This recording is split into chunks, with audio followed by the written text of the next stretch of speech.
नमस्ते बच्चों, my self Jaiswal sir. हम पढ़ रहे हैं class 9 science chapter tissue. Last class में हमने परमानेंट टिश्यू की डेफिनेशन देखी थी। परमानेंट टिश्यू में हमने देखा था कि they do not divide and undertake certain job in plants. तो प्लांट्स में इनमें कुछ डिवीज़न ऑफ वर्क होता है, इनका स्ट्रक्चर शेप कुछ चेंज हो जाता है और इस तरीके से इनमें सारे सेल ऑर्गेनल्स भी होते हैं। They have thick cell wall, ये सारी बातें हमने देखी थी। नाउ परमानेंट टिश्यू में आगे बढ़ने से पहले हम कुछ चीज़ें देखें जो कि सेल में पाई जाती है, किसी भी प्लांट में पाई जाती हैं। Let us take a cross section of plant. तो किसी प्लांट का हम क्रॉस सेक्शन करते हैं, जैसे कि ये स्टेम है।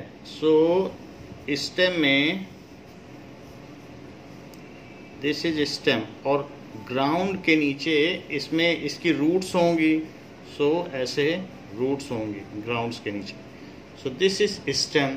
अगर हम इसको कट कर दें, स्टेम को कट कर देंगे, तो हम यहाँ देखेंगे कि रूट से वाटर जाने के लिए और ऊपर से जो लीफ से खाना बनता है, उसको नीचे आने के लिए, क्योंकि leaf is the prime organ for making food, तो वहाँ से फूड जो बनेगा वो पूरी बॉडी में जाएगा। और root is the prime organ for sucking water and sending it up to leaves. Leaves में पानी क्यों चाहिए?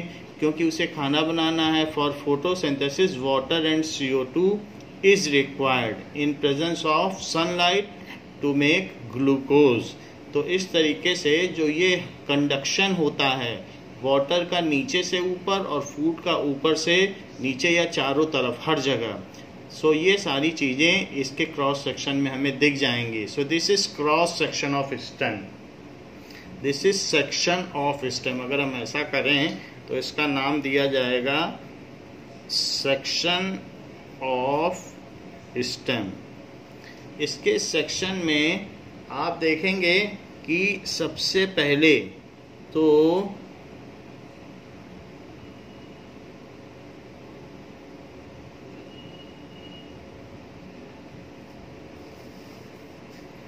जो इसमें आउटर पोर्शन है, वो इसका आउटर पोर्शन एपिडर्मिस कहलाएगा। This is outer portion. This is AP का मतलब आउटर, एपिडर्मिस, और डर्मिस का मतलब त्वचा, तो outer skin. This is epidermis. फिर एपिडर्मिस के बाद उसके अंदर एक दूसरी स्किन भी होगी जो कहलाएगी hypodermis. This is hypodermis, that is inner skin. Hypos inner, inner skin हो जाएगी। और इसके अलावा भी अलग अलग सीजन में एक एक इस तरीके का सर्कल बनता चला जाएगा। तो एक सीजन में इसमें एक बन जाएगा, जिससे ये भी पता चलता है कि ये पेड़ कितना पुराना है। तो ऐसे इसमें कई तरीके के रिंग्स होंगे। नाउ जो इन रिंग्स के अंदर अगर आप देखेंगे तो बहुत सारे बंडल्स होंगे। वो सारे बंडल्स वाटर एंड फूड के ट्रांसपोर्ट के लिए होंगे। तो ये हम देखेंगे कि इसमें इस तरीके से बंडल्स होंगे जो कि किसी न किसी एरे में अरेंज होंगे। ऐसे ये देखेंगे तो इस तरीके से they are well arrange in a certain pattern. तो ऐसे अरेंजमेंट होगा इनका।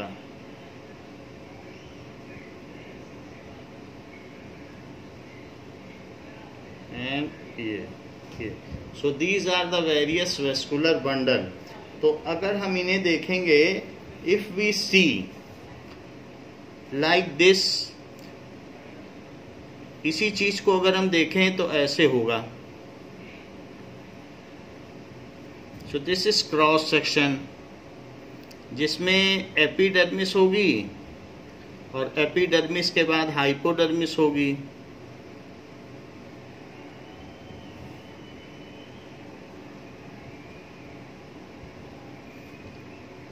And there are various layers. The number of years the tree has survived, as per that there are various layers. वो आपको दिख जाएगी किसी भी आप सूखे स्टेम को देखें लकड़ी में तो बहुत सारे इस तरीके से रिंग्स होते हैं। सो रिंग से पता चल जाता है कि उस ट्री की एज क्या है। इसके बाद इसमें अंदर में इस तरीके से कुछ अरेंजमेंट होगा और ये अरेंजमेंट होगा, ऐसे अरेंजमेंट होगा।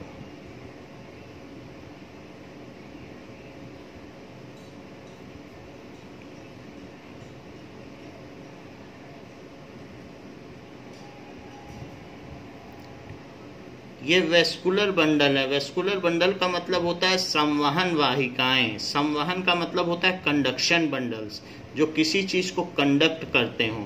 तो ये क्या कंडक्ट करते हैं? दीज बंडल्स, ये जो भी बंडल्स हैं ये रूट से शुरू होते हैं और लीफ तक जाते हैं। तो इनका काम क्या है कि वाटर को कंडक्ट करना रूट से लीफ तक और फूड को कंडक्ट करना लीफ से पूरे प्लांट तक। तो ये वेस्कुलर बंडल है and they are arranged in a certain manner. ये इस तरीके से ये चारों तरफ इसमें हैं ऐसे।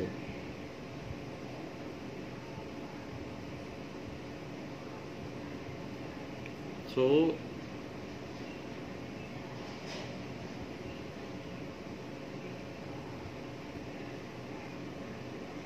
इस तरीके से अरेंज्ड होते हैं।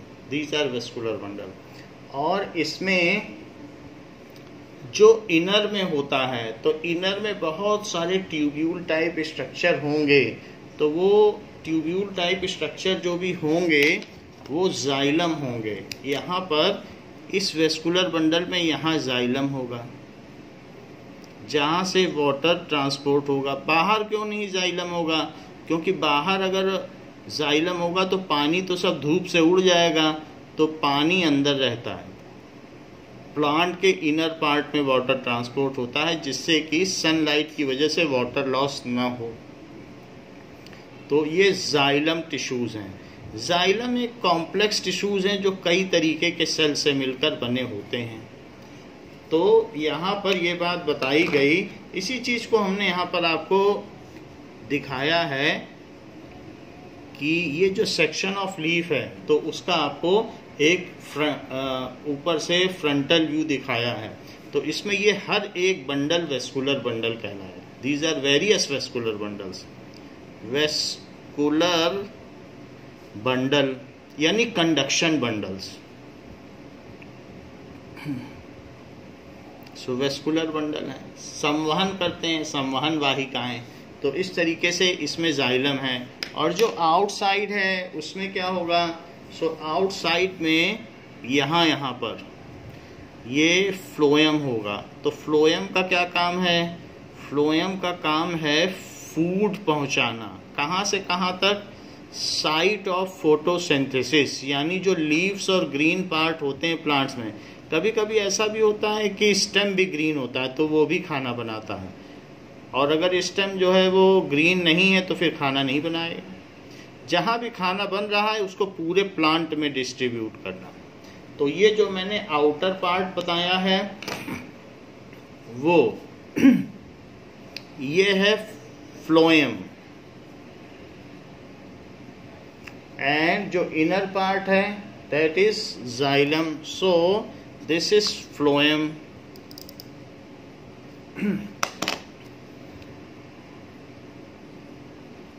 Phloem, this is phloem, conduction of food. फिर ये क्या है? This is xylem.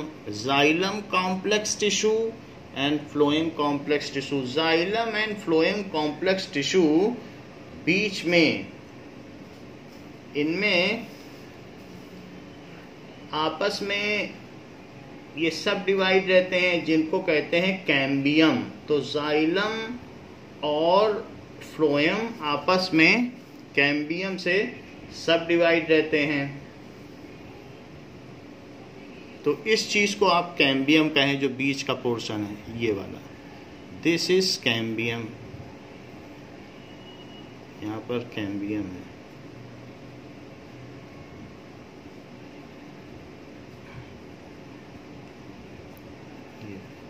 ये सब डिवाइड है।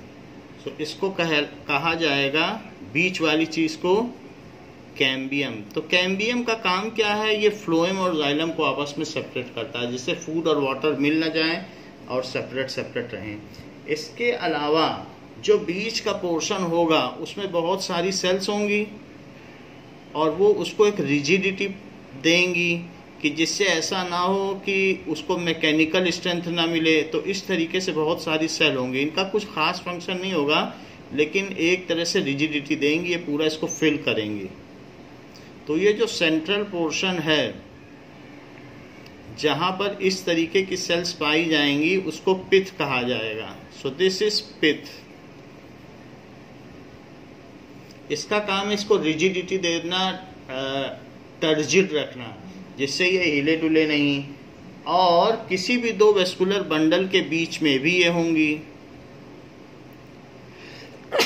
The narrower portion between any two vascular bundle, ये दोनों वेस्कुलर बंडल हैं और इनके बीच में जो एक संकरा सा हिस्सा है, नैरो पोर्शन है, उसको कहते हैं medullary ray. So there is a narrow portion between any two vascular bundle called medullary ray. तो इससे हम क्या कहें, बीच के हिस्से को, दो वेस्कुलर बंडल के बीच के हिस्से को क्या बोलोगे, इसको कहोगे मेड्यूलरी रे।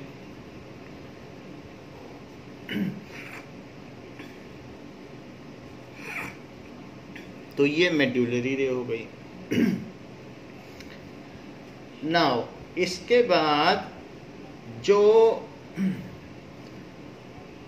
जाइलम और फ्लोएम हैं उसके चारों तरफ प्लांट के कितने साल पुराना है, जैसे अलग अलग चीजें हैं तो जाइलम और फ्लोएम है। और इसके ऊपर भी एक अलग से यहाँ पर पेरिसाइकल होता है। सो फ्लोएम भी कवर्ड होगा किसी न किसी चीज से। सो फ्लोएम भी यहाँ पर ऐसे कवर्ड है, सभी फ्लोएम, तो उसको कहते हैं pericycle. Phloem is also covered with certain types of cell, जिससे कि फूड का भी सनलाइट से कुछ खास फर्क ना पड़े। तो ये फ्लोएम इस तरीके से कवर्ड है and that is called pericycle. ये भी सेल से बनी होती हैं। सो पेरिसाइकल ये चीज होती है। नाउ एंड दिस पोर्शन जो उसको कुशनिंग इफेक्ट देता है वो भी कई तरीके की सेल का बना है। यहां पर भी सेल्स हैं।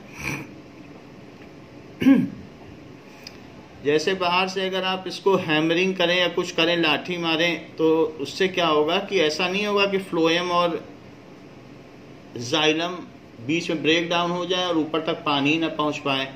तो ये जो कुशनिंग इफेक्ट देता है इसको कहते हैं कॉर्टेक्स। कॉर्टेक्स ये चीज है। और इसी प्लांट में ये वेस्कुलर बंडल है और इसके अलावा जो सबसे आउटर है इसमें कई छोटे छोटे ट्राइकोम्स भी होते हैं जो इसका सरफेस एरिया बढ़ाते हैं और एक्सचेंज के काम में आते हैं। ये ट्राइकोम्स ये ऐसे होगा। सो जैसे सीलिया होते हैं तो उसी तरीके से एक तरीके से यहाँ ट्राइकोम्स होते हैं। So for exchange of gases, तो यहाँ पर इसे कहेंगे ट्राइकोम।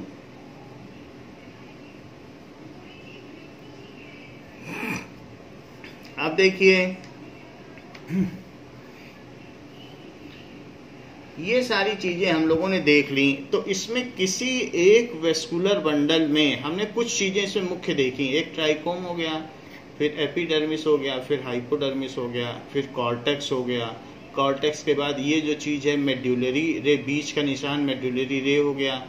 अब ये जिसने फ्लोएम को कवर कर रखा है वो पेरिसाइकल हो गया, ये बाहर वाली चीज़ ये पेरिसाइकल हो गया, ऐसे ये सब क्या हो गया, पेरिसाइकल। जो फ्लोएम को कवर कर रखा है दैट इज पेरिसाइकल। फिर फ्लोएम हो गया, फिर कैम्बियम हो गया, फिर जाइलम हो गया, बीच में पिथ हो गया।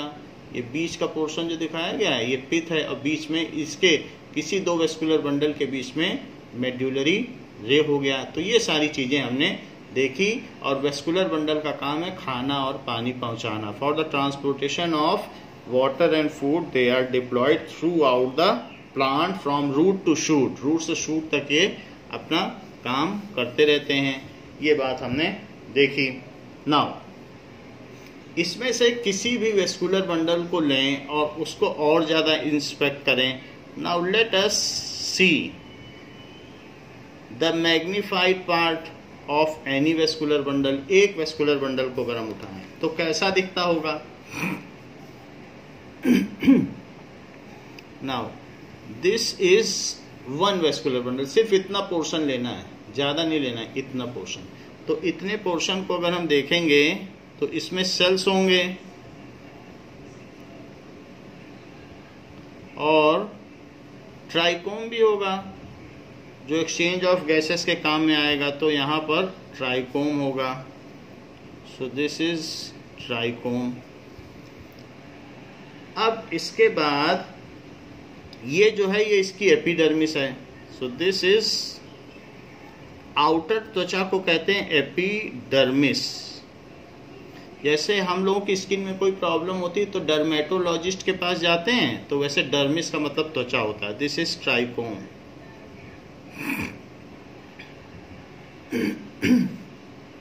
Now there is one more hypodermis. Epidermis के ठीक नीचे हाइपोडर्मिस है जो काफी बड़ी होती है। So hypodermis is somewhat large enough. So इसमें कई सेल्स होंगे। ये हाइपोडर्मिस है, जबकि एपिडर्मिस सिंगल सेल की बनी होती है और हाइपोडर्मिस कई लेयर्ड की होती है। तो ये इसमें हाइपोडर्मिस है।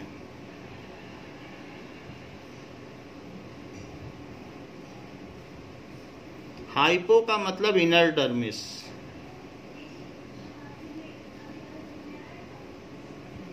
ऐसे ही हाइपोडर्मिस है।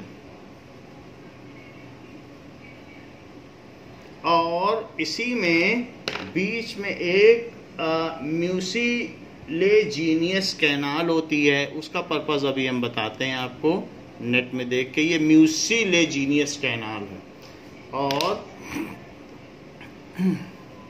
बाकी ये हाइपोडर्मिस है। हाइपोडर्मिस। सो एपिडर्मिस बाहरी त्वचा, हाइपोडर्मिस इनर है। इसके बाद हाइपोडर्मिस के बाद में अब आती है बारी नाउ पेरिसाइकल की। पेरिसाइकल का काम क्या होता है? पेरिसाइकल का काम होता है कि फ्लोएम को कवर करना, फ्लोएम को ऊपर से कवर करना जिससे फूड का लॉस ना हो सनलाइट या इस सब से। तो ये पेरिसाइकल, यहाँ भी हमने पेरिसाइकल ऊपर बना रखा है। ये देखो एक पेरिसाइकल है, पेरिसाइकल यही चीज यहाँ बना रहे हैं। सो दिस इज पेरिसाइकल। पेरिसाइकल के ठीक नीचे ये तो हो गया पेरिसाइकल। सो ये पेरिसाइकल हो गया। पेरिसाइकल के ठीक नीचे फ्लोएम होता है जो फूड के ट्रांसपोर्टेशन में काम में आता है। तो ये फ्लोएम है।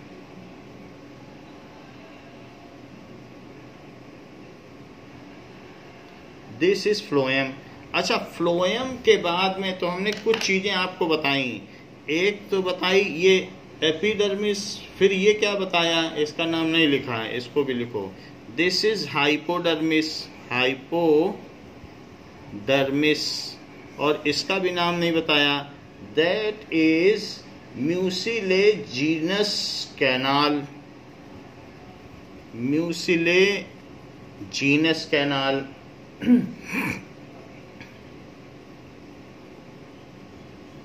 फिर ये हमने बताया कि ये जो फ्लोएम है, तो फ्लोएम के ऊपर भी एक कवरिंग होती है जिसको पेरिसाइकल कहते हैं।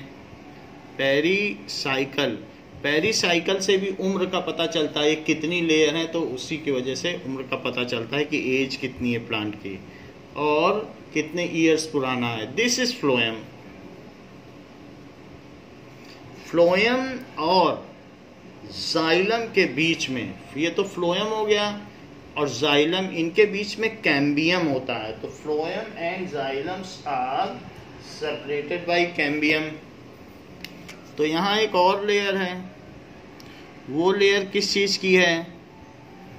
ये कैम्बियम है। सो फ्लोएम और जाइलम्स आर सेपरेटेड बाय कैम्बियम, ऐसे। सो ये चीज है। और फिर इसके बाद अब जाइलम है, ये कैम्बियम है, ये बीच का फ्लोएम समझ में आ गया, खाना पहुंचाने के लिए। और इसे क्या बताया? कैम्बियम।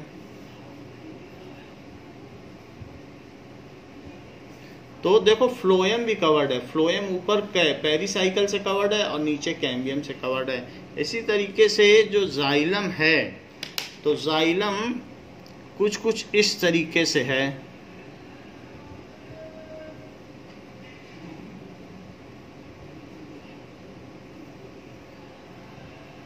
ये जाइलम, और जाइलम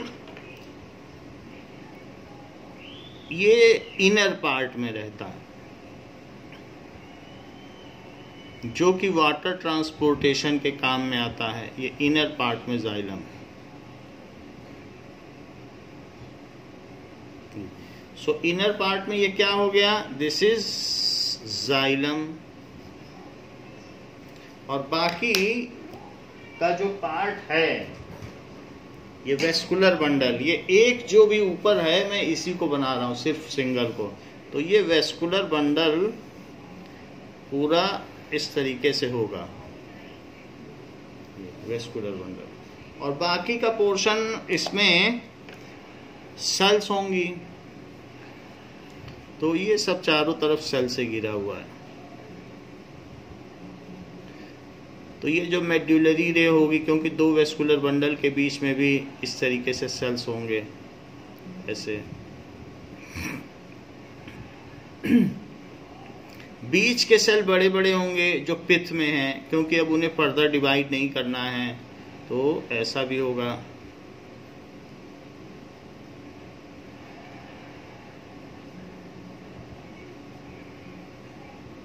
ये ये मेडुलरी रे है, तो मेडुलरी रे भी तो सेल से ही कवर्ड होगी।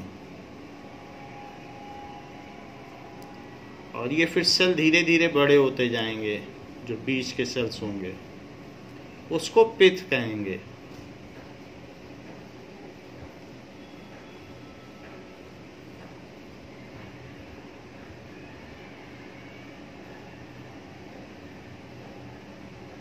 ये चीज है।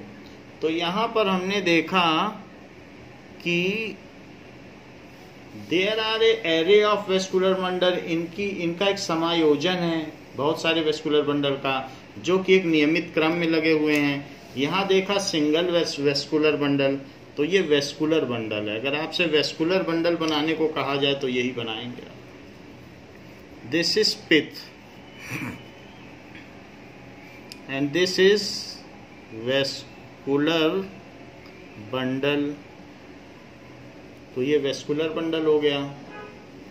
ट्राइकोम भी जो होगा, तो ट्राइकोम में भी ऐसे बहुत सारे सेल्स होंगे ना। अब हम देखेंगे इससे कंसर्न्ड एक वीडियो के किस तरीके से हम वेस्कुलर बंडल को माइक्रोस्कोप में देख सकें। तो ये चीज़ देखेंगे और इसकी स्ट्रक्चर देखेंगे और म्यूसिलेजिनियस कैनाल का क्या पर्पस है, ये सारी चीज़ें देखेंगे। Now see, this is the vascular bundle, जो कि एक सर्कुलर एरे में या व्यवस्था क्रम में अरेंज्ड हैं। और इसके चारों तरफ अगर आप देखेंगे तो एपिडर्मिस है, फिर उसके बाद ये इसकी हाइपोडर्मिस है, ये सारे वेस्कुलर बंडल्स हैं, ये जितने भी इनको काउंट कर लो ये सब वेस्कुलर बंडल हैं। ये पिथ है, इसी में अंदर में जाइलम है जो वाटर सप्लाई करता है, बाहर में फ्लोएम है और बीच में कैम्बियम होगा। फ्लोएम के बाहर में पेरिसाइकल होगा, यहाँ पर पेरिसाइकल होगा और इस तरीके से बीच बीच में मेड्यूलरी रे है। तो और इसके अलावा जो सबसे बाहर ट्राइकोम होते हैं, इसमें रेशे, उनका काम क्या होता है? उनका पर्पस होता है कि जैसे कभी आइस गिर जाती है, स्नोफॉल होता है, तो उसके सीधे कांटेक्ट में प्लांट ना आए और प्लांट को फ्रॉस्ट बाइट ना हो जाए, पाला ना मार जाए, तो उसके लिए वो ट्राइकोम उससे उसकी रक्षा करते हैं।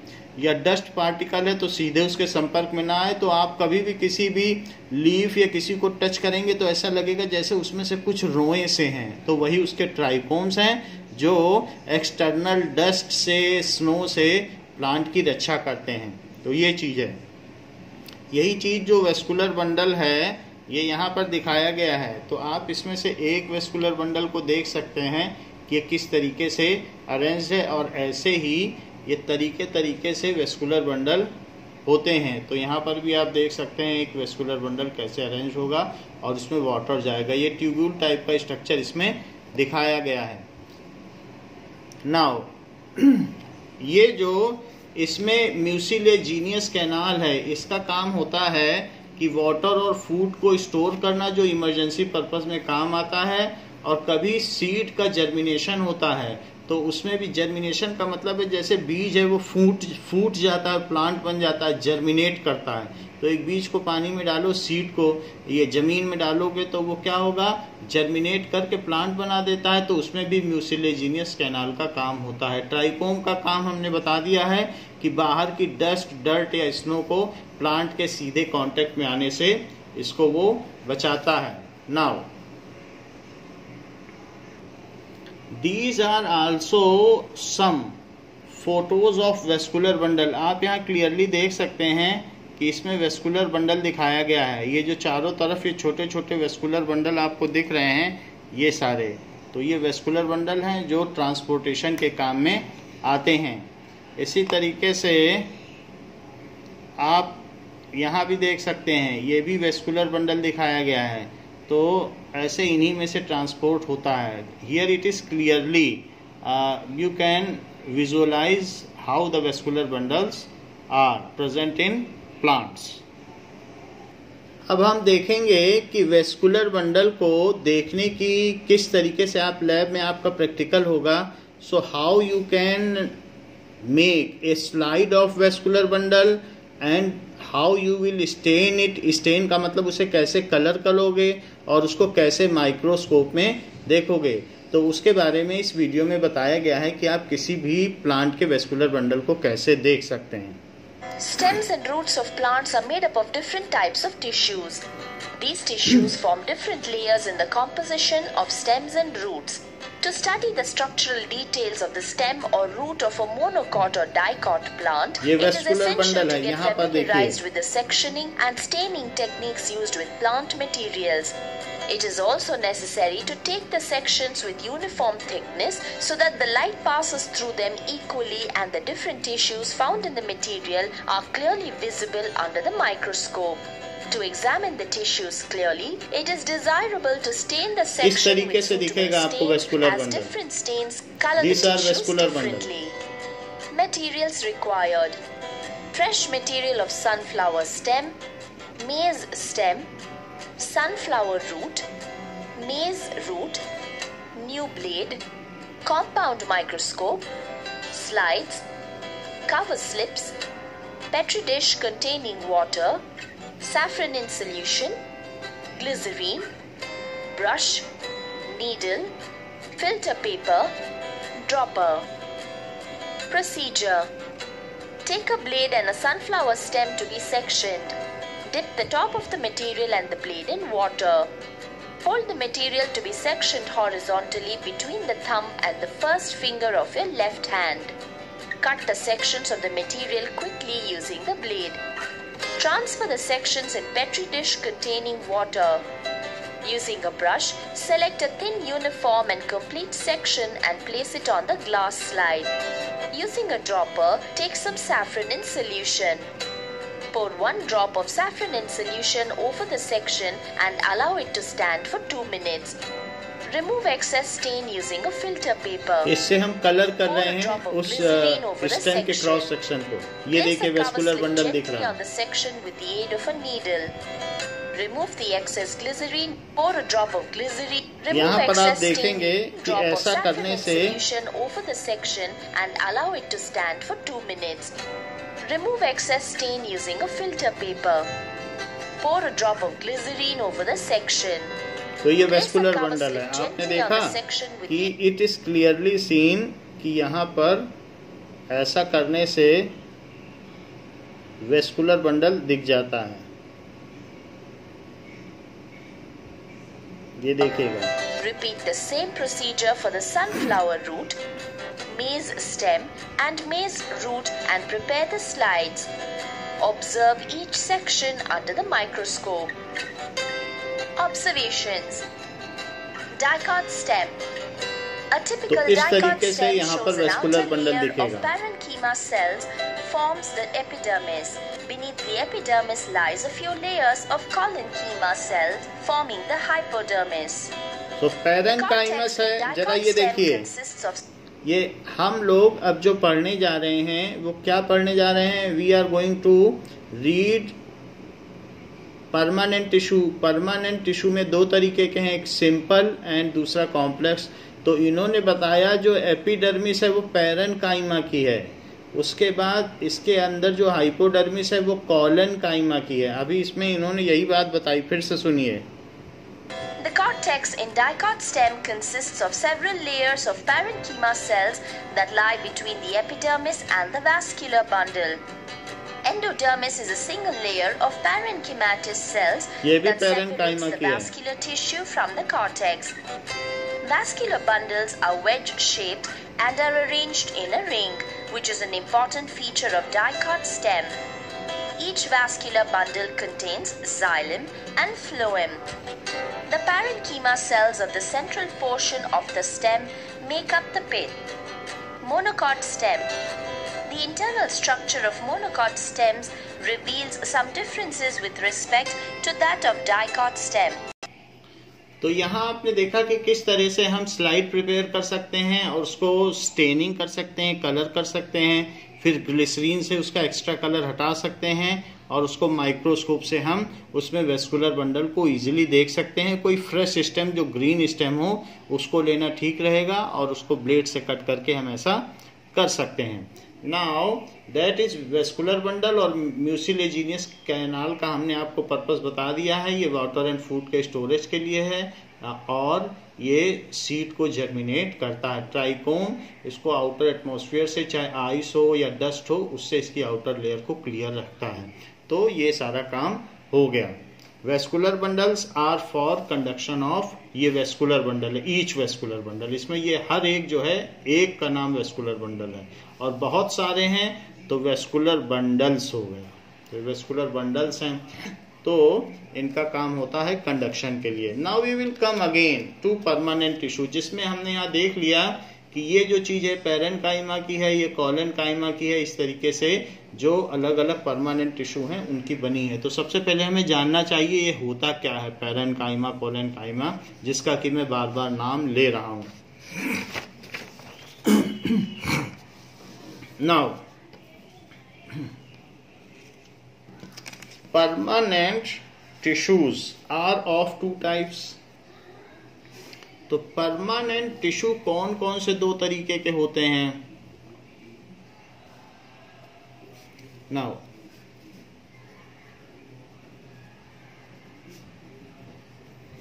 permanent tissue,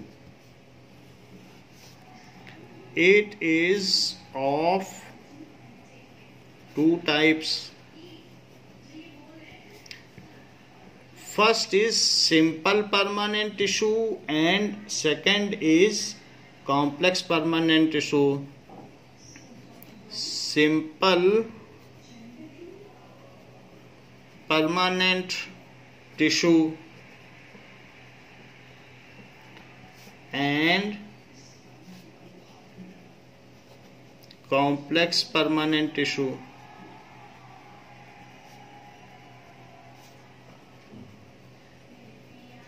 तो परमानेंट टिश्यू दो तरीके के होते हैं, simple and complex. Now permanent tissue में जो सिंपल परमानेंट टिश्यू हैं वो, और दूसरे हैं कॉम्प्लेक्स। सिंपल परमानेंट टिश्यू बने होते हैं made of one kind of cell. It is made of one kind of cells। तो वो जो सेल्स होती हैं similar in structure and shape and size, similar in structure and shape, जबकि made of more than one kind of cell, one kind of cells. इस पर अभी हमारा फोकस नहीं है, इसको हम अलग से पढ़ेंगे कि जाइलम और फ्लोएम क्या होता है। अभी तो हम सिंपल परमानेंट टिश्यू में हैं। So first let us consider permanent tissue. तो आप जान गए जिसमें डिवीजन नहीं होता और वर्क का अलॉटमेंट होता है। तो इसका जो फर्स्ट टाइप है परमानेंट टिश्यू, उसको आप पढ़िए सिंपल परमानेंट टिश्यू। अच्छा, जो सिंपल परमानेंट टिश्यू है उसमें भी हमने आपको दो टाइप बताई थी। तो वो क्या क्या बताई थी? एक प्रोटेक्टिव, जो एक्सटर्नल इन्वायरमेंट से प्लांट को प्रोटेक्ट करती है, और दूसरा सपोर्टिव, जो मैकेनिकल स्ट्रेंथ देती है। सपोर्टिव में भी मैंने आपको 3 टाइप्स बताई थी। वो कौन कौन सी बताई थी? सपोर्टिव में बताया था जो सबसे प्राइमरी है पैरेन्काइमा, फिर सेकंड बताया था कॉलेनकाइमा, और तीसरा स्लेरेनकाइमा।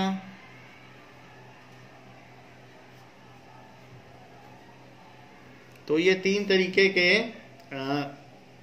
सपोर्टिव हैं। प्रोटेक्टिव में मैंने 2 तरीके के बताए थे, एक एपिडर्मिस और कॉर्क। एपिडर्मिस लीफ को प्रोटेक्ट करती है और न्यू जो फ्रेश स्टेम्स होते हैं उनको प्रोटेक्ट करती है, एपिडर्मिस। और दूसरा हो गया कॉर्क या बार्क। तो अभी हमें सिंपल परमानेंट टिश्यू के बारे में पढ़ना है, फिर ये सब पढ़ना है, फिर ये सब पढ़ना है, और ये पढ़ना है। हम इसे नहीं देखेंगे अभी, इसे बाद में देखेंगे। अभी तो आप सिंपल परमानेंट टिश्यू पढ़ो। What is simple permanent tissue? जो कि परमानेंट टिश्यू का एक प्रकार है। Simple permanent tissue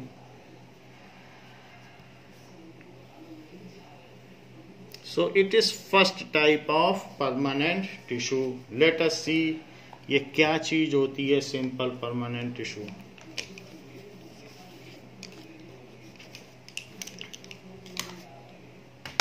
Now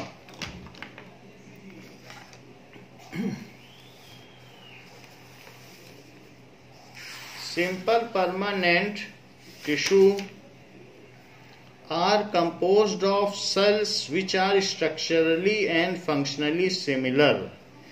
So these tissues are composed of cells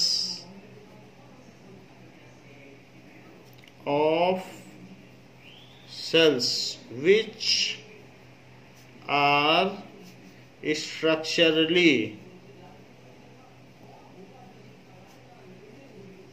and functionally similar। ये होता है, ये एक जैसे ही होते हैं। तो these are further subdivided into supportive and protective tissues. These are further subdivided into supportive and protective tissue. ये दो तरीके के होते हैं, सपोर्टिव भी होते हैं, प्रोटेक्टिव भी होते हैं। तो सबसे पहले हम सपोर्टिव पे आएंगे। सो इसका पहला टाइप है सपोर्टिव टिश्यू। सपोर्टिव टिश्यू का क्या काम होता है? They give mechanical strength and rigidity to plants. They give mechanical यांत्रिक इसमें स्ट्रेंथ देते हैं, मजबूती देते हैं, strength and rigidity to plant, rigidity to plants. So it includes collenchyma, parenchyma, collenchyma and sclerenchyma. It includes parenchyma, collenchyma,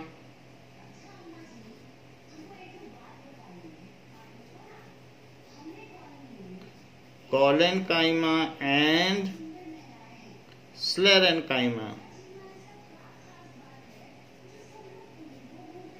So these are the various types जिसको कि यहाँ पर हम देखेंगे. So parenchyma, collenchyma and sclerenchyma. तो सबसे पहले हम देखते हैं पैरेनकाइमा. इसका first part that is parenchyma.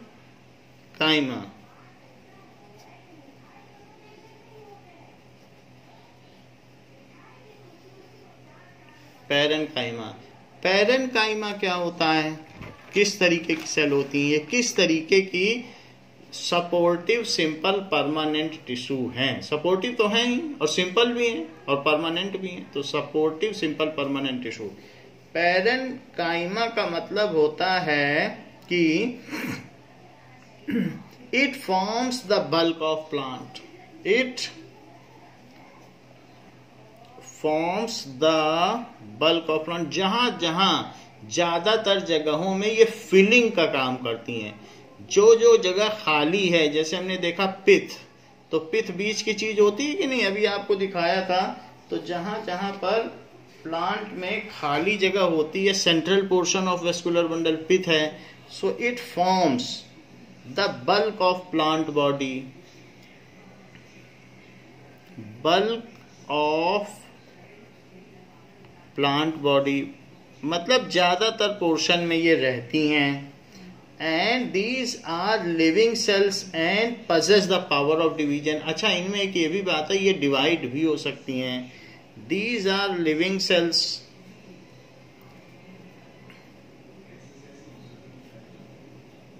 and possess. वैसे तो हमने देखा था सिंपल परमानेंट टिश्यू डिवाइड नहीं हो पाती हैं. तो अगर आप देखें एट ए स्टेज तो डिवीजन नहीं होता, लेकिन फिर भी इनमें पावर होती है. अगर जरूरत पड़े तो डिवाइड कर सकती है. पावर ऑफ डिवीजन है. इसका ये मतलब नहीं कि डिवाइड होती ही रहती, लेकिन इनमें ये पावर है डिवीजन. इसके अलावा ये सेल्स जो हैं ये राउंडेड होती हैं और आइसोडायामीट्रिक होती हैं. इसका क्या मतलब है? These cells are rounded and isodiametric. यानी हर तरफ से चाहे जाए जहां से आप देख लो, इनका डायामीटर उतना ही है. जैसे बिल्कुल बॉल नहीं हो जैसे, तो बॉल हर तरफ से डायामीटर सेम होता है. तो राउंडेड हैं और आइसो डायामीट्रिक यानी परफेक्टली राउंडेड है, गोल ऐसा होता है. हर तरफ से डायामीटर सेम. आइसो का मतलब सेम. तो आइसो डायामीट्रिक होती हैं. और इसके अलावा सेल वॉल इसमें पतली होती है and encloses a dense cytoplasm. Cell wall उतनी अभी बड़ी नहीं होती है। Cell wall is thin. Thin का मतलब है कि ऐसा भी नहीं, उतनी थिन भी नहीं, जैसा मैंने मेरिस्टेमेटिक टिश्यू में बताया था, औरों से थिन, यानी कॉलेनकाइमा और स्लेरेनकाइमा से थिन, उनसे थिन है। Cell wall is thin and cell encloses a dense cytoplasm.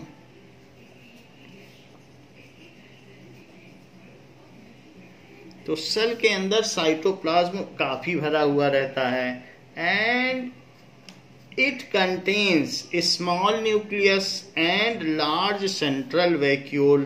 तो देखा जाए तो ये इस तरीके की होती हैं ये, और इनमें भी क्लोरोफिल होगा और सब काम होगा ये, तो ऐसा होगा। ये स्फेरिकल, ओवल, पॉलीगोनल, ऐसा कुछ भी हो सकती है। सो अगर हम देखें तो इस तरीके से इनको दिखाया जा सकता है। तो ऐसे बीच बीच में इसमें इंटरसेलुलर स्पेस भी होता है, और अगर एक सेल आप देखो तो जैसे मैं ये दिखा रहा हूं, तो इस तरीके से इसमें एक न्यूक्लियस होगा और ये साइटोप्लाज्म है, ऐसे सब में होगा। मैंने एक में दिखाया, और ये वैक्यूल है, लार्ज वैक्यूल होता है, और ये न्यूक्लियस और ये साइटोप्लाज्म। तो ये चीज है, ये सारी चीजें हैं। ऐसे ही हर एक में होगा। यहां पर मैंने नहीं दिखाया, लेकिन आप चाहो तो यहां भी बना लो ऐसे। हर एक में यही चीज होगी, यहां भी ऐसे बना सकते हो। तो ये जो बहुत बड़ा बीच का खाली पोर्शन दिख रहा है, ये पोर्शन क्या है?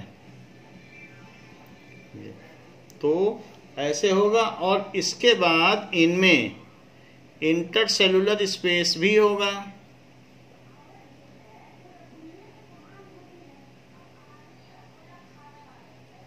साइटोप्लाज्म बहुत यहाँ पे है, ये जहां न्यूक्लियस, और बीच का पोर्शन सब वैक्यूल है, ये वैक्यूल है, और ये इंटरसेलुलर स्पेस है। दिस इज मेरिस्टेमेटिक में इंटरसेलुलर स्पेस नहीं था,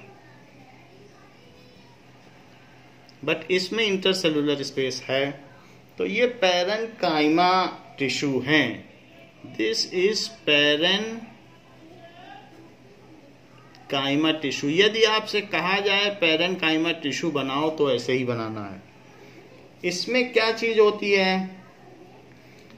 सो डेंस साइटोप्लाज्म है which contains a small nucleus and surrounds a large vacuole which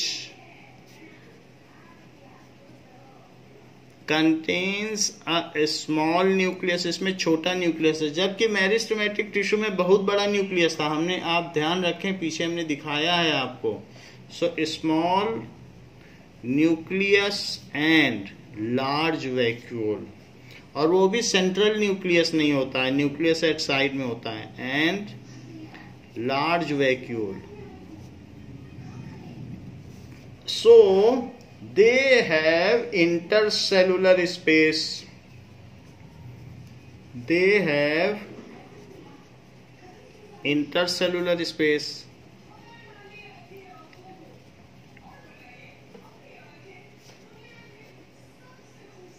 intercellular space होता है, एंड इसमें प्रोटोप्लाज्म तो खैर होगा ही, साइटोप्लाज्म प्लस न्यूक्लियोप्लाज्म को कहते हैं कि protoplasm, and these are loosely packed, हिल डुल भी सकती हैं। These are loosely packed. तो अगर मैं यहां पे ये देखूं तो ये किस तरीके से होगा? ये ऐसे होगा,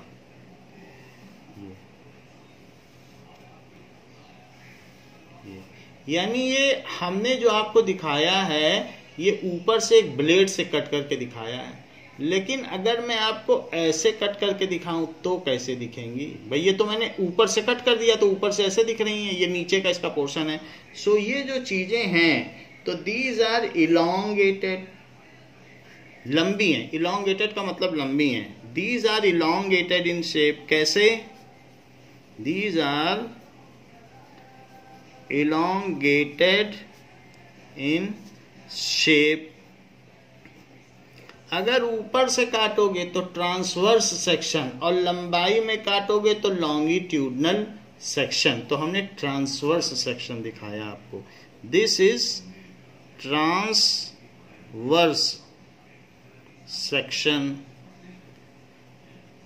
तो ये अनुप्रस्थ काट है। अब मैं अनुदैर्ध्य काट दिखाता हूं। सो अगर दूसरी तरीके से लंबाई में काटूं तो ये कैसी दिखेंगी? So if we cut them lengthwise then they are of this type, इस तरीके से। सो इनमें फिर इस तरीके से शेप होगा, है वही चीज लेकिन फिर ऐसे ऐसे होगा।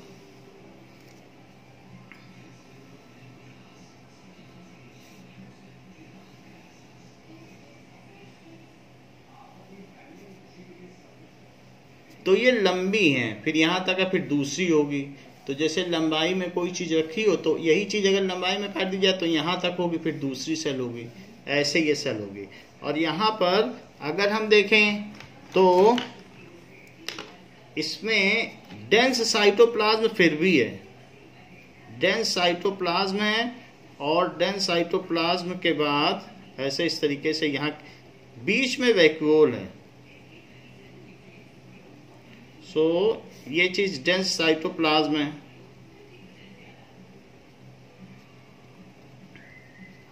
और सेंट्रल वैक्यूल है। थिन सेल वॉल है और इंटरसेलुलर स्पेस भी है।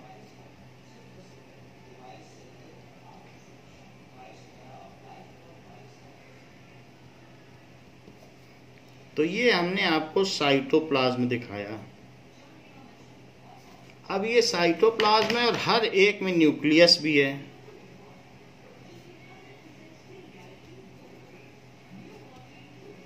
सो इसकी ये लॉन्गिट्यूडनल, जो यहाँ ट्रांसवर्स सेक्शन है, आपको ना याद रहे तो लिखने की भी जरूरत नहीं है, बस दोनों फिगर दिखा दीजिए। और लॉन्गिट्यूडनल लेंथ वाइज है तो लॉन्गिट्यूडनल।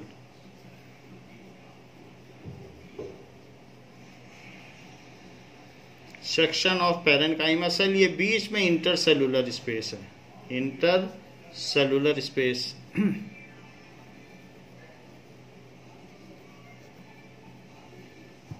सो दो सेल के बीच में एक बहुत पतली सी परत होती है, उसको लैमेला कहते हैं। तो उसको कहते हैं मिडिल लैमेला, वो अलग करता है, वही सेल वॉल का काम करता है।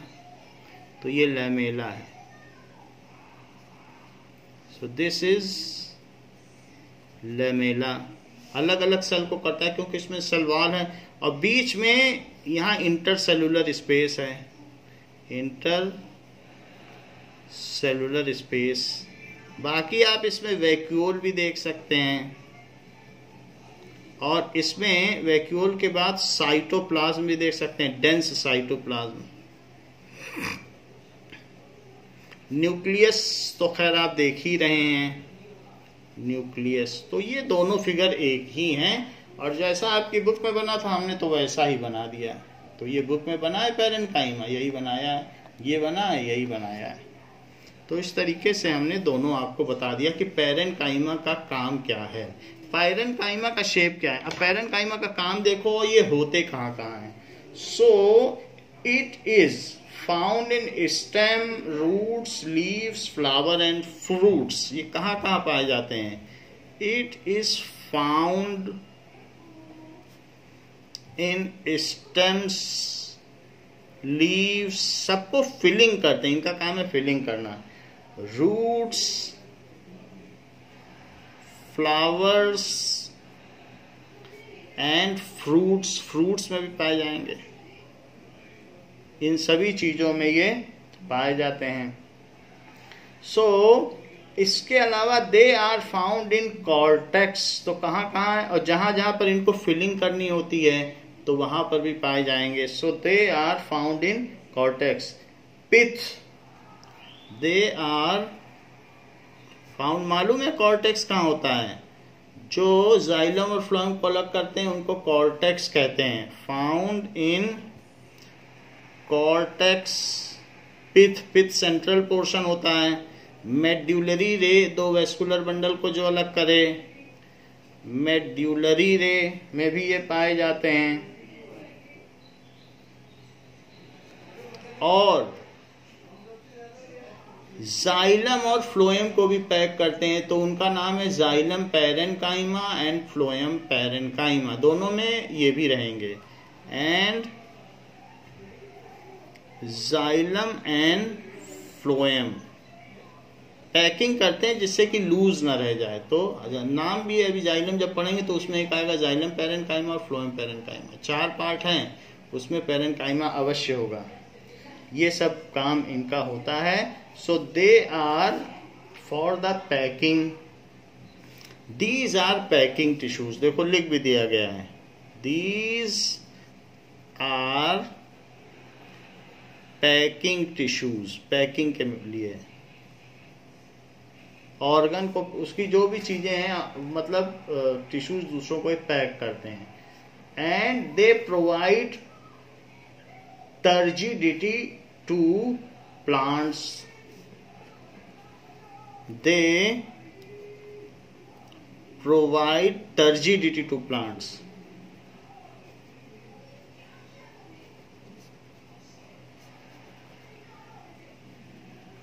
प्लांट्स को ये टर्जिड बनाते हैं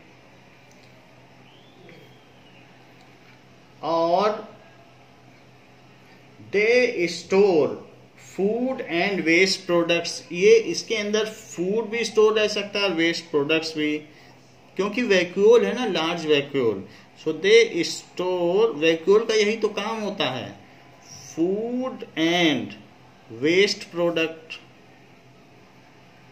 इसके भी काम में आते हैं प्लांट के।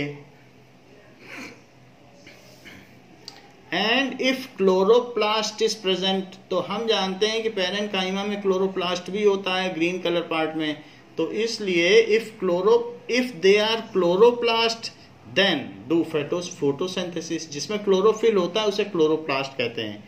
इफ दे हैव क्लोरोफिल, अगर इनमें क्लोरोफिल है देन they perform photosynthesis।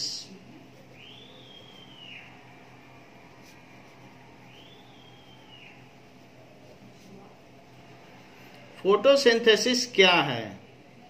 खाना बनाना, food production in presence of sunlight and cold, और ऐसी स्थिति में इन्हें क्लोरोप्लास्ट कहा जाएगा।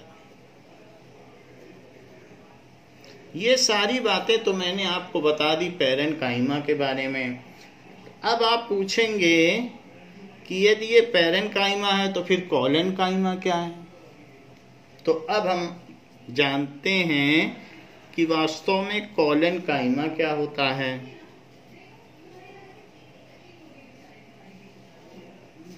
सो कॉलेनकाइमा, कॉला मीन्स ग्लू और काइमा दैट मीन्स की फिलिंग। सो फिलिंग ऐसी हो जो ग्लूड हो, चिपकी हुई सेल्स हो, इसमें हिल डुल सकती हैं। अगर ऐसे ऐसे हिलाओगे तो सब ये सेल हिलेंगी, लेकिन ऐसी भी सेल के बारे में सोचा है जो बिल्कुल चिपकी हो और हिल डुल ना पाए, तो ऐसी चीज, तो उसको कहेंगे कि कॉलेनकाइमा। जैसे कि मान लीजिए ये एक लीफ है और ये लीफ में ये इसकी मिड रिब है, सो ये मिड रिब हो गई ये, और मिड रिब के बाद ये क्या हो गया, जहां पे इससे जुड़ी है वो पीटियोल है, तो दिस इज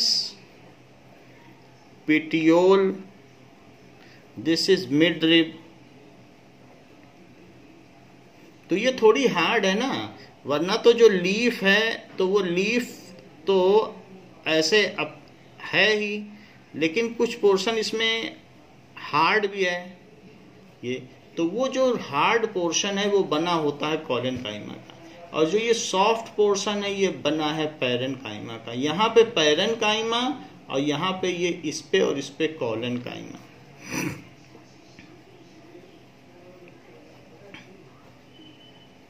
यहाँ भी कॉलेनकाइमा और यहाँ भी कॉलेनकाइमा, और जो ये पोर्शन ये पैरेनकाइमा का।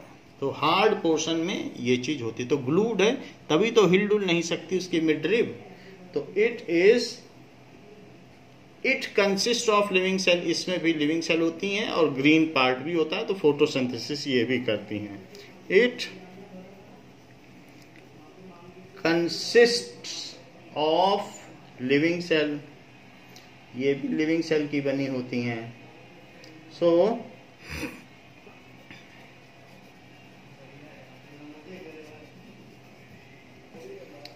And they have many features of parenchyma, बहुत सारी चीजें तो उसी जैसी हैं। They have many features of parenchyma. So parenchyma जैसे होती है, लेकिन कॉलेन का मतलब ग्लू होता है, तो ग्लू और काइमा का मतलब फिलिंग। तो ऐसी फिलिंग जो ग्लूड हो, जिसकी सेल्स हिल डुल ना सकें, उसको कहेंगे कॉलेनकाइमा। और ये पैरेनकाइमा में पैरेन का मतलब होता है अदरवाइज, तो अदरवाइज फिलिंग जो ग्लूड ना हो, और काइमा का मतलब फिलिंग, तो अदरवाइज फिलिंग को कहेंगे पैरेनकाइमा और ग्लूड फिलिंग को कहेंगे कॉलेनकाइमा। तो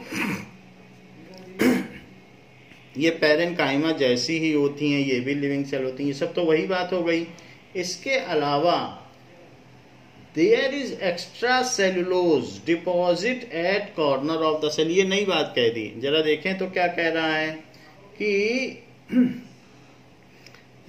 दे are glued with each other due to extra cellulose deposit at corner of each cell. So their cells हिल डुल नहीं सकती, मिडरिब हिला नहीं सकते हो। देयर सेल्स आर ग्लूड, चिपकी रहती हैं, with each other due to extra cellulose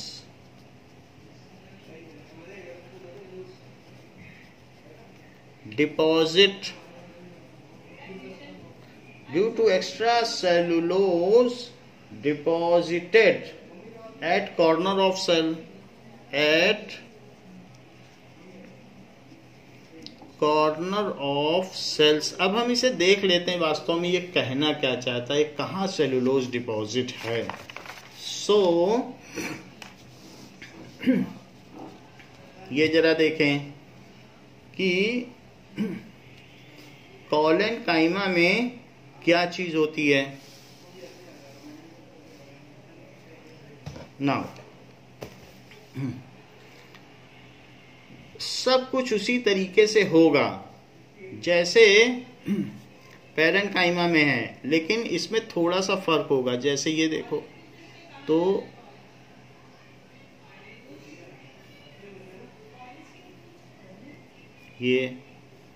तो ये कॉलेनकाइमा है,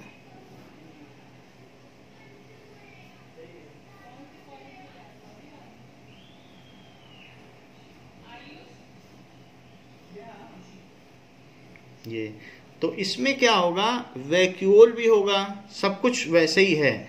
और ये इसकी सेल वॉल है, तो सेल वॉल अलग अलग हैं, सभी की सेल वॉल हैं ये। तो जो सेल वॉल होती हैं उनमें ये सब सेल वॉल हैं।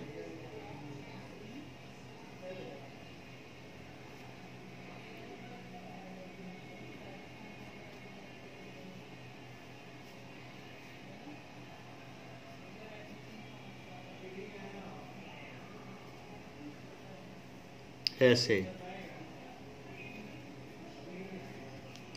और इसमें भी बीच बीच में सेल वॉल है, हर तरफ सेल वॉल होगी।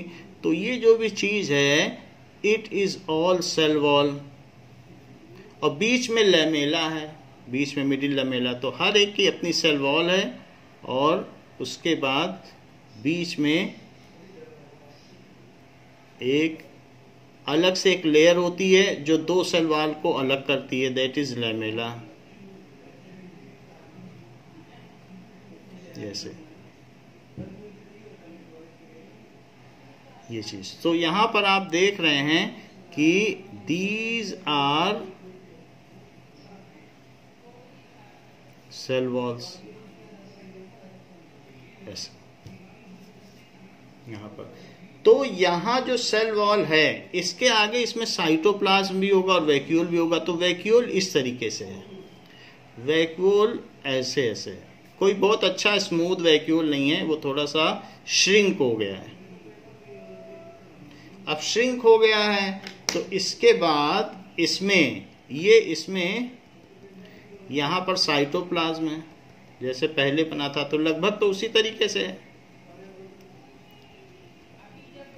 ये सब साइटोप्लाज्म है, ये साइटोप्लाज्म,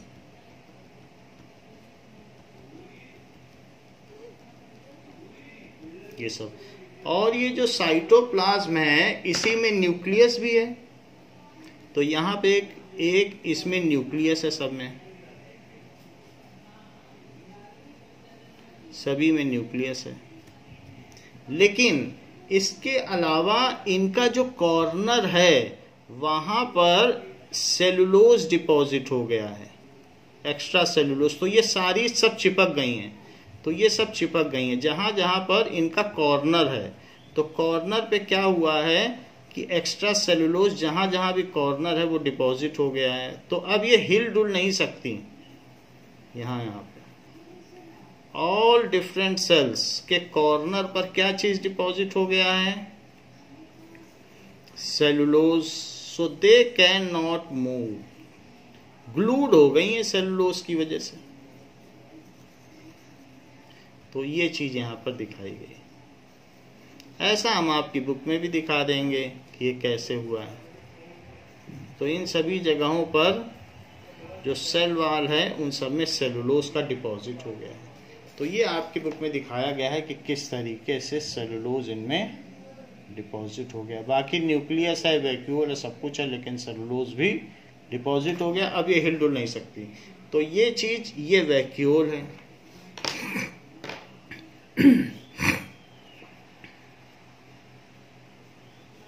ये न्यूक्लियस है, ये साइटोप्लाज्म है, और ये सेलुलोज है, ये सेल वॉल है। तो सेल वॉल है, सारी चीजें आपको दिखा दी गई हैं। और दो सेल वॉल के बीच में जो ये बीच की लेयर, इसको कहते हैं लैमेला। तो ये मिडिल लैमेला होता है, बीच की लेयर। तो ये जो चीज है, अगर हम इसको दूसरी तरीके से देखें तो ये ऐसे लेंथ वाइज है, तो ये ऐसे लेंथ वाइज है। हम तो ऊपर से इसको कट करके देख रहे हैं, बट ये सब ऐसे ऐसे है, लेंथ वाइज ऐसे। तो अब अगर ये लेंथ वाइज है तो हम लेंथ वाइज भी कट करें। ये तो हमने ट्रांसवर्स सेक्शन देखा है। और अगर अब हम इसका लॉन्गिट्यूडनल सेक्शन देखें तो ये हमें कैसे दिखेगा। तो लॉन्गिट्यूडनल सेक्शन भी देखा जा सकता है।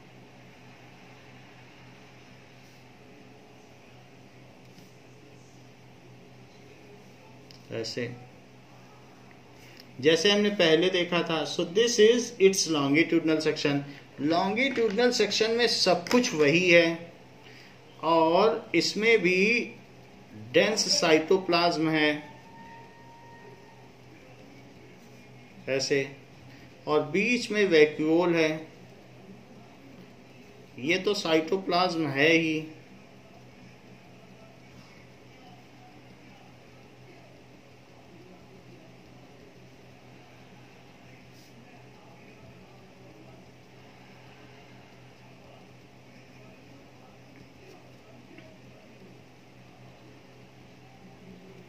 अच्छा, सब में एक न्यूक्लियस भी है, न्यूक्लियस भी है सब में, और इन सब में एक लमेला भी है, ये बीच की। सो जहां ये लमेला है या थिन सेल वॉल है, तो यहां पर एक सेलुलोज का डिपॉजिट हो गया है जहां जहां लमेला है। तो ये सेलुलोज यहां भी डिपॉजिट हो जाएगा, क्योंकि इसी तरीके से ये भी है। तो जहां जहां पर भी यहाँ सेलुलोज का ये डिपॉजिट है, ये अलग लेयर है, दूसरी इसके बगल से जाएगी तो वहाँ सेलुलोज डिपॉजिट है, यहाँ भी एक लेयर जाएगी। तो ये इसका कौन सा सेक्शन है? This is longitudinal section. Longitudinal section, ये सब नीचे लिखा हुआ है कि कैसा सेक्शन है, लॉन्गिट्यूडनल सेक्शन है कि ट्रांसवर्स सेक्शन है, ये सब नीचे लिखा हुआ है।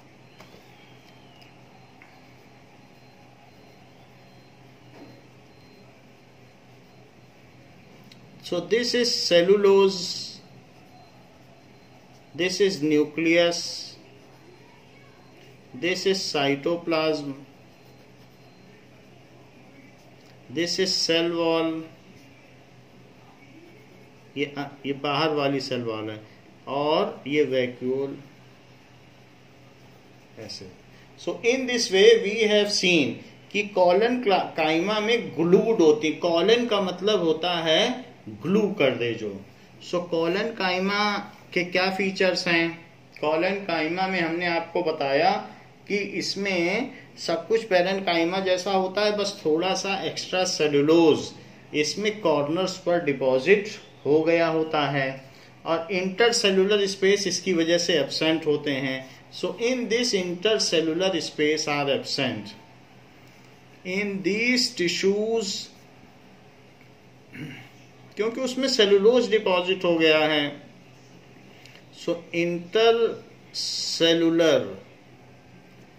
स्पेस आर एब्सेंट, तो इंटरसेलुलर स्पेस अब उसमें बचे नहीं है। नाउ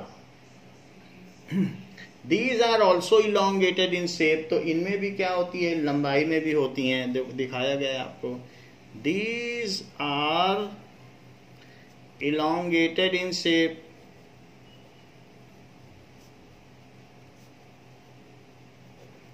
तो these are elongated होती हैं, और they contain chloroplast, few of them contain chloroplast and they perform photosynthesis।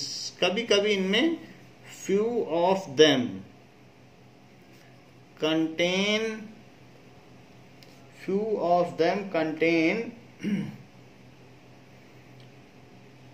Chlorophyll, chlorophyll भरा होगा, हमने दिखाया नहीं था, स्ट्रोमा होता है गड्डी जैसा, chlorophyll, and are called chloroplast, और फिर उन्हें क्या कहेंगे, are called chloroplast and perform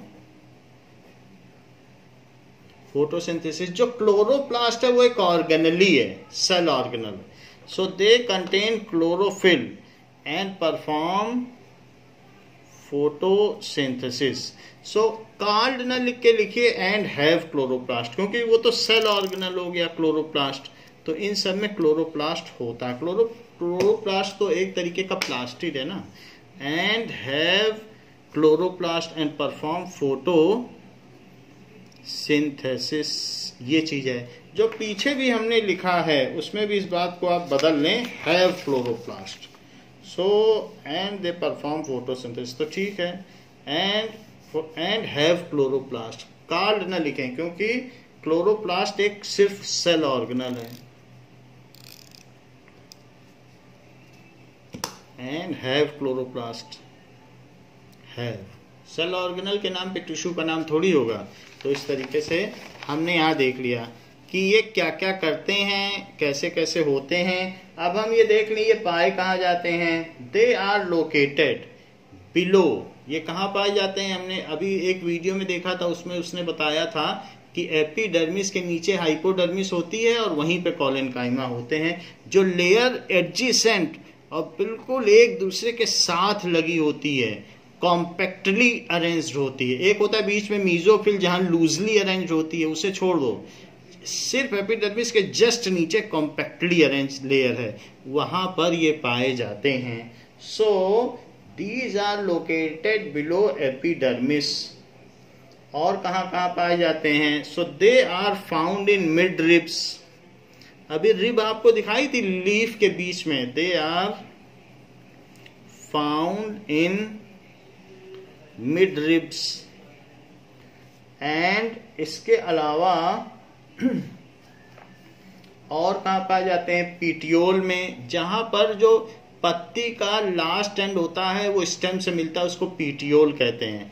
and petiole, ये देखो पीटियोल भी हमने आपको दिखाया है, ये पीटियोल कहलाता है और ये मिड रिब है। So they are found in mid rib and petiole. इन सब जगहों पे ये पाए जाते हैं। एंड इनका काम क्या है? They provide mechanical support and elasticity. थोड़ा बहुत तो मिड रिब भी हिल डुल सकती है, तो थोड़ा इलास्टिक होती है कि नहीं। और लीफ को स्ट्रेंथ कौन देता है? Petiole and mid rib. So they provide mechanical support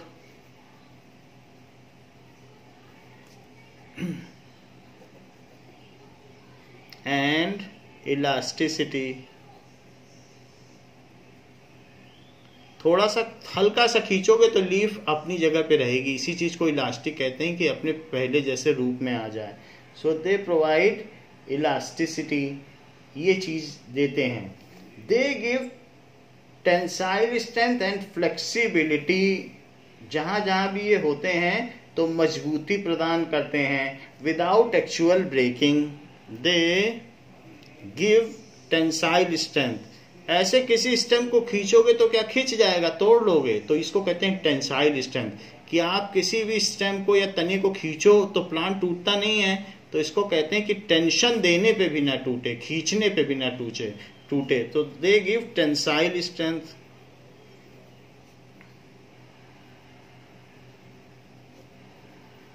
to plant, ऐसा करते हैं, ठीक है। So they give tensile strength with flexibility. मुड़ जाए, झुक जाए, लेकिन टूटे नहीं। विथ फ्लेक्सिबिलिटी, जहां जहां ये where they are located, where they are located, जहां जहां पर भी ये पाए जाते हैं। ये चीज है। अब हम देखते हैं कि जो पैरेन्काइमा और कॉलेन्काइमा में डिफरेंस क्या है। ये तो हमने देख लिया कि पैरेन्काइमा और कॉलेन्काइमा, भी स्लेरेन्काइमा भी बाकी है। सो सबसे पहले इनमें डिफरेंस देखें कि पैरेन्काइमा और कॉलेन्काइमा, इनमें डिफरेंस क्या है। So they are thin walled living cells. So they are thin walled cell wall बहुत पतली होती है, living cells। जबकि they are thick walled celled, they are thick walled cell।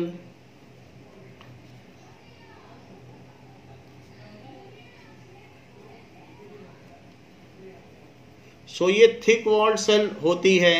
अब देखें कि it is distributed to all parts of plant. It is distributed to all parts of plant, सभी जगह होती हैं पार्ट्स ऑफ प्लांट्स। जबकि it is present, ये inner part में नहीं होती हैं, इन एरियल पार्ट जो बाहर से दिखाई पड़े। तो एरियल पार्ट ऑफ प्लांट, जैसे mid rib petiole part of plant, जिसे हम देख सकते हैं। सो प्लांट, ये अंदर भी होती हैं, जैसे पिथ में भी होती हैं, लेकिन ये बाहर बाहर होती हैं, तो ये बाहर बाहर होती हैं।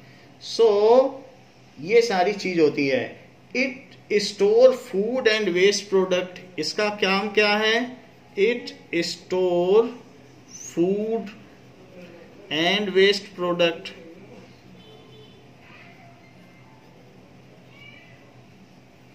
जबकि ये क्या करती है? It is a mechanical tissue and does not do so. It gives mechanical strength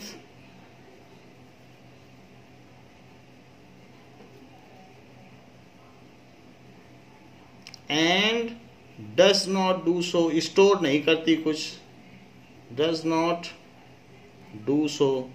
इस तरीके से हमने यहाँ पर आपको पैरेन्काइमा और कोलेन्काइमा में डिफरेंस बताया। अब स्क्लेरेन्काइमा के बारे में बच्चों आपको अगली क्लास में बताया जाएगा। इस क्लास के लिए इतना ही। Thank you.